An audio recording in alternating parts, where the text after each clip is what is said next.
আমাদের মধ্যে অনেক মা বোন আছে দেখবেন বাথরুমে কান্না করে, নিজের কষ্ট কমায়, বালিশ বিছাই ফেলে কান্না করে, কিন্তু রুম থেকে যখন বের হয় সবার সামনে সেই হাসির অভিনয় করার জন্য মনের কষ্ট চাপা রেখে মুখে একটু হাসি রেখে সবার সাথে কথা বলে শ্বশুর বাড়ি।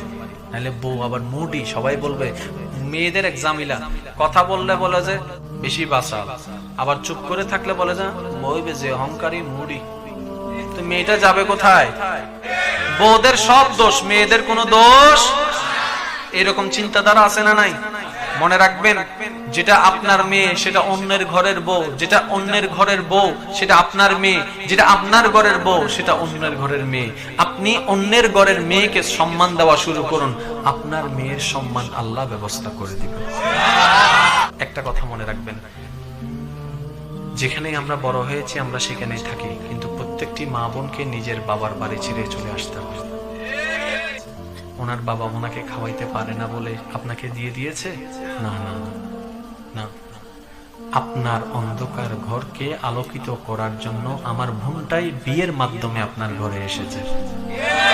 ওনারা বেতন চায় না, মাসের পারিশ্রমিক চায় না। স্ত্রীরা স্বামীদের কাছ থেকে শুধু একটু মায়া চায়, একটু মহাব্বত চায়। সারাদিন পরিশ্রম করার স্ত্রী যদি স্বামী একবার মাথায় হাত বুলাই দেয়, দেখবেন এই হাত বুলাইটা দেওয়ার কারণে সারা দিনের কষ্ট সব ভুলে যেতে পারে। কাজের মেয়ে রাখলো, এখন 5-10 হাজার টাকা দেওয়া লাগে, কিন্তু আপনার কাজ সব করে দিচ্ছে আপনার স্ত্রী। কেন? মহাব্বত করে। সুবহানাল্লাহ।